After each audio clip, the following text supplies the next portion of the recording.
You could have never told me that by the age of 25, I would be a widow. I would be pregnant with my fourth child and going through this traumatic experience, knowing that I will have 4 children and I'll have to raise them by myself. You could have never told me that I would have the life that I have. And in those moments, I'd have to figure out all these different things. I had to figure out how to be a mother, a single mother, without her husband, without her children's father, that I would stop going to school, that I would have to figure out how to provide. Not only how to provide, but to be the sole provider, to be the nurturer, which is something that I feel women are born with. However, I'm the only nurturer. And that's not to say that family is not a huge part of it, because family is. But ultimately, God didn't want us to just grow into single moms or single dads. When you have children together.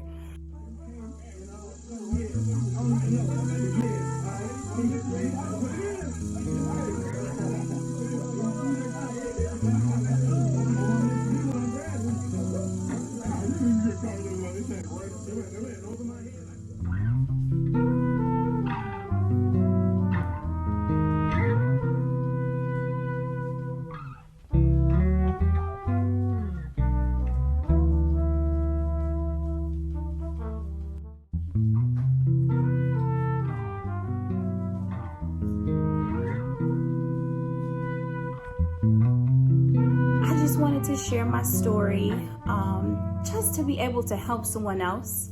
My mom and I, we have started a foundation. It's called Grieftograce, and I'll talk a little bit about that, but I wanted to start off just sharing my story.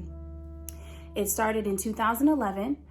I had been married for almost 5 years, and I was pregnant with our 4th child, and we were done. We were like, we're not having any more children.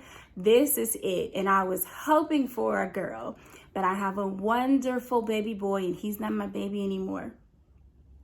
He'll be 10 this year. And in that time, it was the day before Easter. And my husband had been working. He had like a new hobby, and he's like, I'm gonna, start working on these different goals that I have. He was working for ComEd, which is a major electrical company in Illinois and pretty much in the Midwest. And so he was really determined to learn more about cars and just have that as a side hustle. And so I'm like, okay, that's fine. So he had been working on that Saturday, and he came home. It was maybe 3 or 4. And I'm like, oh, okay, you're done. And he's like, no, I gotta go do something else. I'm gonna be right back. And so I'm just like, okay, be right back. Be right back does not really mean be right back. And so I'm like, okay, well, can you pick up some food? Like, get the kids some McDonald's or something. And so he's like, yeah, I got you. So in my mind, I'm thinking, like, if I say you're going to pick up some food, then, you're going to be right back. I need you to be right back. And around 7, maybe 7:30, I was calling him and I was texting him and he wasn't responding. So I'm just like, oh my gosh, like, what is he doing? So with each hour, I was just kind of like, okay, he didn't call me back. He didn't text me back. I got a call around 10, and the person on the other line, it was a man, and he said, "Is this the mother of Marcus Tucker?" And I said, "No, this is his wife." And he said, "Okay, that's even better." And I'm just like, okay, who is playing on the phone? Like, I don't have time for this. And so I'm thinking it's one of his friends, like, playing. So I'm like, who is this? And he says, "Well, this is Detective blah, blah, blah, blah, blah." And so I'm like, okay, you got to be kidding me. And he's like, "Ma'am, this is serious." So of course my heart is pounding at this point. It's pounding. And he's like, "I need you to get down to Methodist Hospital. Your husband has been shot." So I'm like, oh my God, is he okay? Like, what's going on? And he's like, "Ma'am, you just need to get down to the hospital." I feel like I can't breathe. I'm just like, okay, you won't tell me what's going on, so I have to try and figure this out. I called my father, and I don't even remember everything that I said, but I told him what happened, and he said, "I'm on my way to get the kids."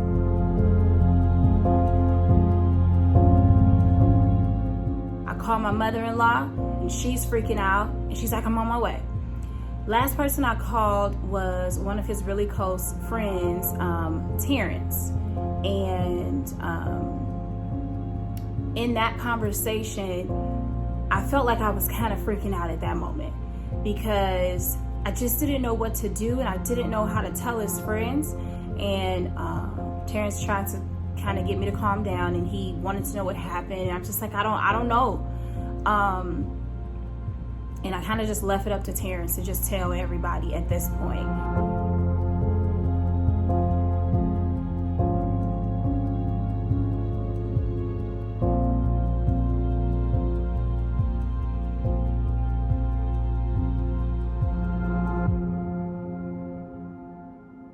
I'm not even sure how long it took me to get ready. I don't even remember getting the kids ready. Like, I don't know. I don't think anybody got ready. I'm pretty sure we just left. So we get to the hospital, and it was a very quiet night. It was nice outside, and I announced who I was to the receptionist, and she just stopped.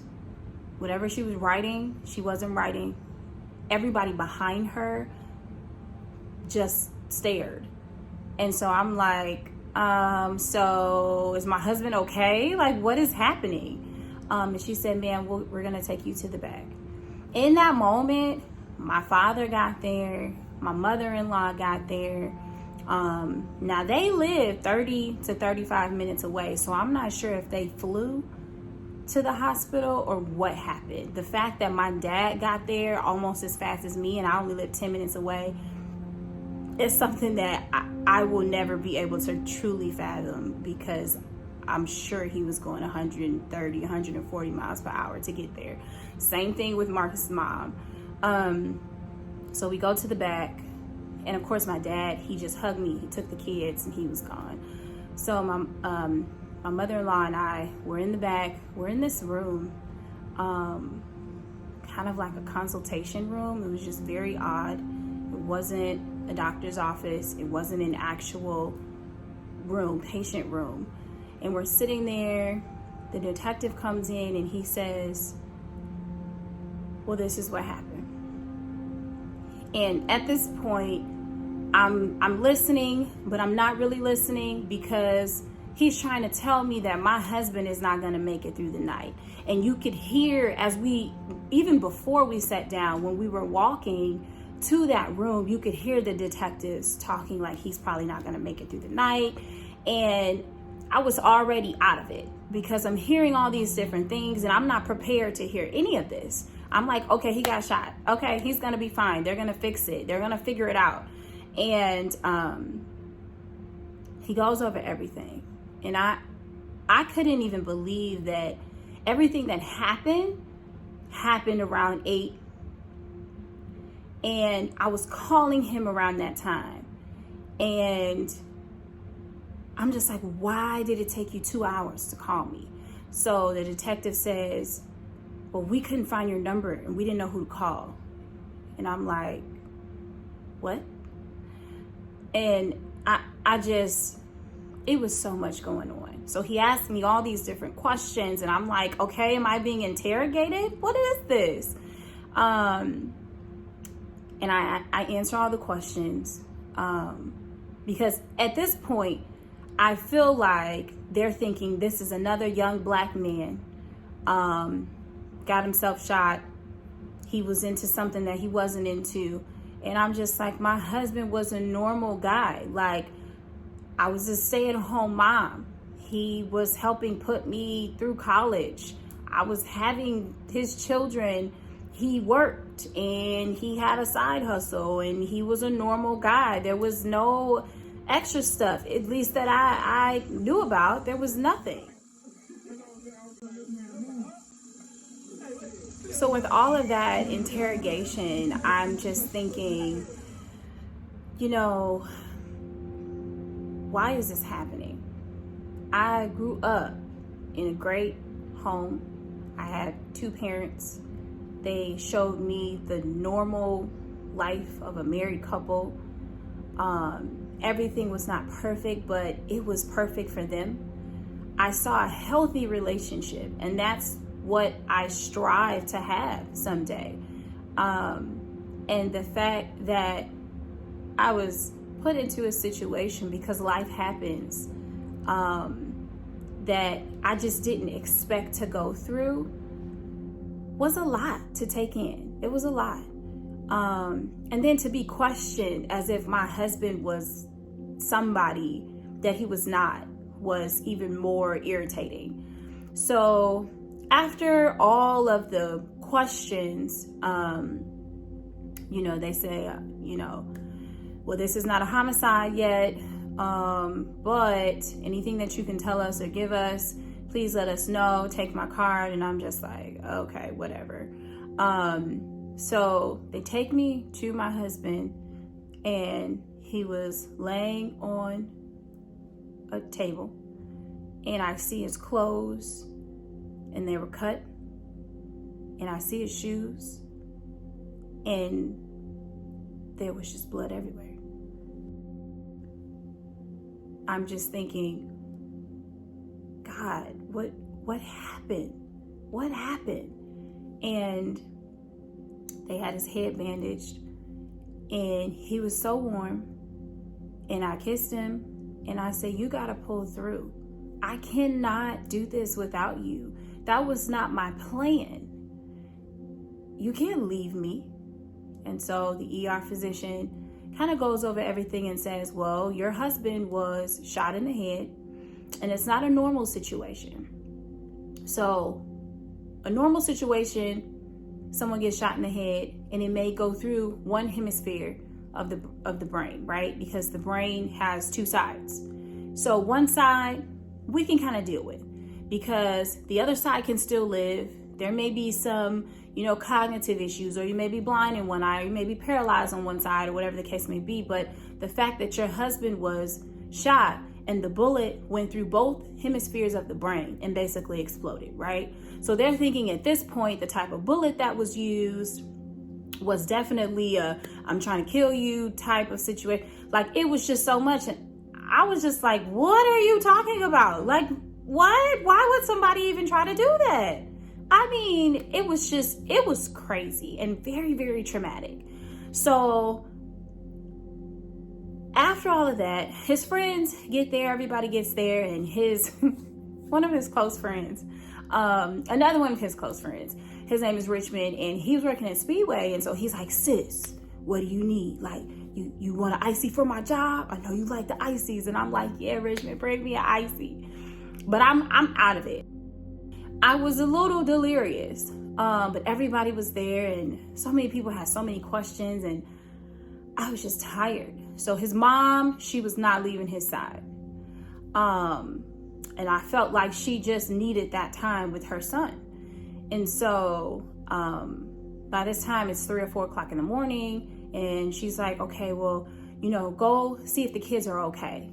Come back in the morning. I'm not leaving. I'm here for the rest of the night. So I go home. I'm shaking while I'm driving because there's so many different things running through my head. And so I get to the house. My mom is crying. It was just horrible. I walk in my old room and I just cried myself to sleep. I'm not even sure what I dreamed about, if I was really asleep. But I woke up and my pillow was drenched. And I said, God, I can't do this without you. There is no way that I'm going to make it. I have 3 children under the age of 5 and I'm pregnant. How am I supposed to do this by myself? And it was Easter morning. I woke up at maybe 7 or 8, so I got a few hours of sleep.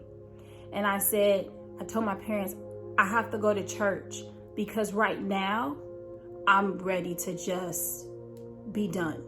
I cannot live like this. I cannot raise these children by myself. I need something to help me in my faith, because at that point I'm just like, God, I am a bishop's granddaughter. I shouldn't have this life. And it was as if God said, well, who are you? And it literally stopped me in my tracks, because I'm like, well, I'm Tahana. Like, what does this mean? And it really brought up all these thoughts and all the different things that I was taught as a child, all of these trials and these tribulations that all of these amazing people in the Bible that I've been taught the history on, and all of these different stories and all of these different parables where they were great people. And it made me think of Job. And it made me think of all of the things that this man went through. And then how God turned it around, because God needed him in that moment to show who he was. And it's never easy to lose someone. It is never easy to go through these situations. But my God, when you come out of it, you have such an amazing story to tell. And even though you have that scar, because grief leaves a scar, it's a reminder that something tragic has happened, but it heals. Each year it gets a little better. And in my situation, each year it becomes more bearable, and God is always blessing. So when I went to church that morning, I heard some of the message. The praise and worship was amazing because I am a worshiper. So that gave me the extra that I needed. But as soon as I got that extra, I got a call from his uncle. He was like, where are you? We need you here now because you have to sign off on these papers. And I'm like, wait, what?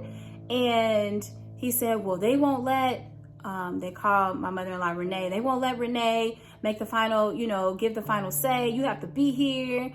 And I'm just like, okay, I'll be there. So I called the hospital because I'm not understanding why I have to make this decision. I'm like, his mother can make the decision. And they said, well, no, we need you. And I'm like, well, if he needs to go see another neurologist at a different hospital, his mother can make the decision. Whatever she says, that's what we're doing. So by the time I get to the hospital that they transferred him to, he was literally, the ambulance was pulling in and I was pulling in. And they put him in a room, and his mom and I are there, and they say, well, he made it through the night. We didn't think he was going to make it through the night. And I'm just like, okay, God, you're about to turn this around. He's going to be okay. It may be a lot of work, but we're going to work through it. We're going to take care of him. Whatever it is, we're going to work through it because my children are going to have their father. Well, a few days go by. By Wednesday, he's on a respirator. And they had put him on the respirator a lot sooner than Wednesday. I feel like by the second or third day, they said, okay, his breathing has changed. He's struggling to breathe. The rest of his body is fine. His heart is great. He's a young guy. We could tell that he takes care of himself. but his breathing is changing. And we think that his brain function is slowing down. And so I'm just like, oh God, this isn't happening. We have all these different people praying for him. We have family and we have friends and we have pastors, and it was intense. And I'm just like, God, you can't allow this to happen. You cannot allow this to happen. And I'm believing, and I have all of this faith. And I was having worship every day because I needed that to saturate in my spirit, and it was calming my nerves. And I'm thinking, like, I'm pregnant, so I have to be okay. I cannot allow all of this pain to affect my baby. And we get to Friday, and at this point, he's barely breathing on his own. And my daughter, she was 4 at the time, Mariah, and she had been asking. My mom was like, she's asking about our father. We're telling her that he's sick. She's not trying to hear that. She wants to see him, and she's like, my mom is like, well, what do you think? And I'm just like, let me pray about that, because there are so many different feelings. And I'm like, do I let her see him? And you have some people saying yes, and you have some people saying no, it's not a good idea, and that's going to be her last image of him. And I'm just like, okay, God, I need your help. And I prayed about it, and it was as if I got this feeling like she has to see him. That's going to be her closure. So I brought her to the hospital. And once again, we had that moment where all of the nurses stop, and I'm like, here we go. She walks in the room, she climbs in the bed, and she said, Mommy, can he talk? And I said, no, he can't talk. She said, well, can he hear me? And I said, I'm not sure, but you can talk to him and say whatever you want. And she said, I'm going to sing Twinkle, Twinkle, Little Star. And I said, well, you sing whatever you want to sing to your dad. And every time I tell this story, it definitely gets me in a place, because I don't know what it's like to not have a father. I don't know what that means. And to know that my children will have to experience things that I have never had to experience as a mother, as their protector. I can't protect them from that pain. I cannot protect them from the biases that people will have. I can't protect them from that. And all of the statistics that come along with children that don't have fathers. And so that hurts me to this day. Because they won't have what I've had, and they haven't had that. Thank God for my dad, though. He has been great with the children, and definitely what they needed. God definitely kept him young and super athletic for times such as this. And so she sang Twinkle, Twinkle, Little Star, and he moved a little bit. And of course, doctors say all these different things. Well, he's not really moving. Those were muscle spasms. And he had a tear that rolled down his face as she sang. And they said, well, he's not really crying. That's the brain fluid and all of these things. And I'm just like, can I just have my moment, please? And so after she sang, she said, Mommy, is Daddy going to wake up? And I said, I don't know. One thing that I can say is be honest with your children, because a lot of times we think that they don't understand, and they may not have the same capacity that we do when it comes to understanding, when it comes to knowledge. However, they have different interpretations of what things mean and how they receive information. And so I was as honest as possible. And she said, well, what happened? What actually happened? And she used all these little cute words. She was so smart, and she still is. Amazing honor roll student. And I told her everything. And she said, well, why would somebody do that? And I said, Mariah, I don't know, but we will pray for this person. And she said, well, can I see? Can I see it? And I'm like, can you see what? And she said, can you take the bandage off? She's so much like me. So I said, well, Mariah, I think that's a lot to see. And she said, can you take it off? Because I want to see it. And I took it off. And she said, Daddy has a hole in his head, Mom. And I said, yes, he does. And she said, okay, well, we'll pray for him. And we prayed. And we left the hospital that night. And he coded. And that next morning, they said, we're going to run a cerebral brain flow test. And basically what it is we're going to put dye in his blood. And we want to see if the dye reaches his brain. If the dye does not reach his brain, then he has no brain activity. And that means that we can declare him brain dead and we can pull him off of the respirator. And at this point, I already know what's happening. Legally, in the state of Indiana, they do not have to keep a brain dead patient on a respirator. Even if from the neck down, the body is perfect, it doesn't matter. And this was in 2011. So they ran the test and there was no activity. And on April 30th, 2011, my husband passed away.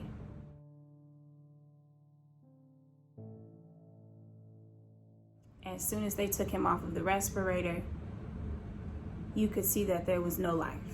And it was as if the night before, when he got to hear his daughter, whether he heard her or not, whether his spirit was there or not,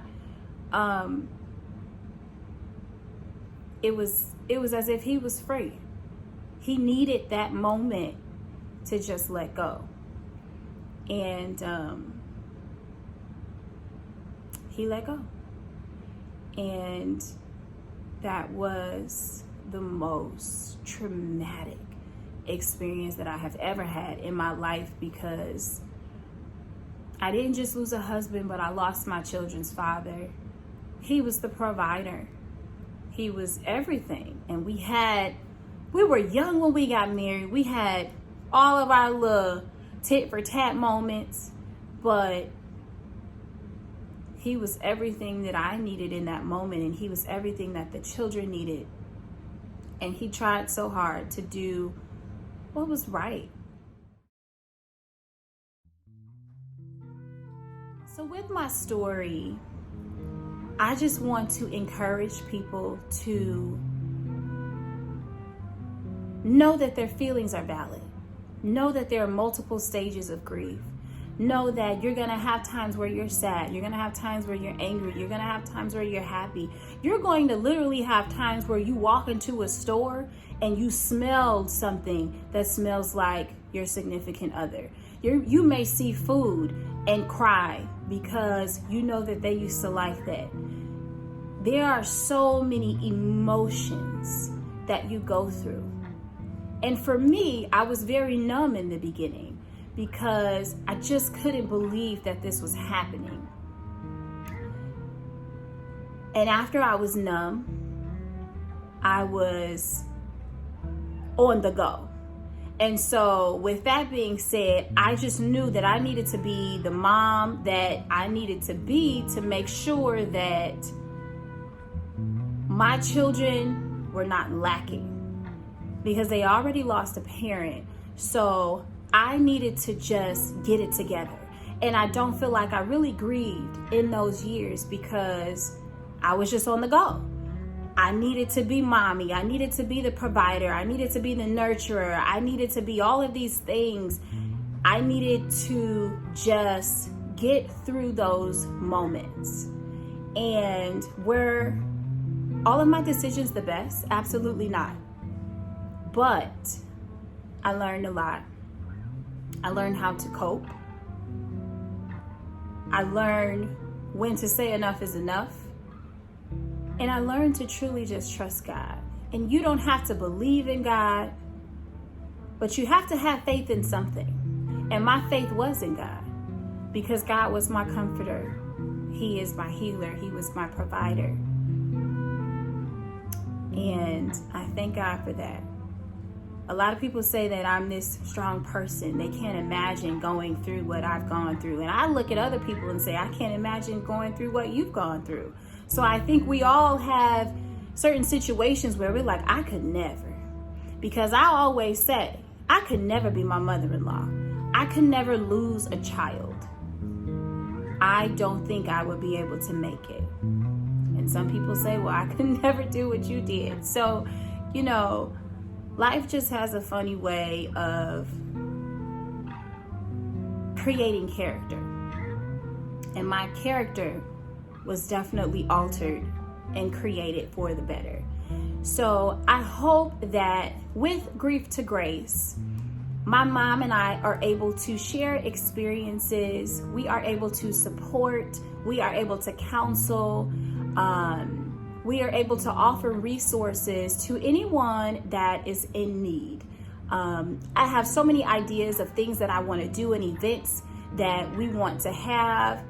It has been such a process. My mom and I speaking with attorneys and getting our 501c3 letter and our FEIN and articles of incorporation, and all through COVID and us both having jobs. It is challenging, but I thank God for pulling us through. I thank God for my mother who came up with Grief to Grace. She is so in touch with her spiritual side, because I could have never. But I thank God for my mom. We're able to push each other because we are so different, and God just knew what to do and how to do it, and how to create a platform for both of us to be able to just help the community. So please follow us. You can follow us on Instagram. You can follow us on Facebook. You can also go to our website. I am always available for anyone that is in need. We have some amazing things coming up. So thank you so much for listening, and I hope to see everyone soon.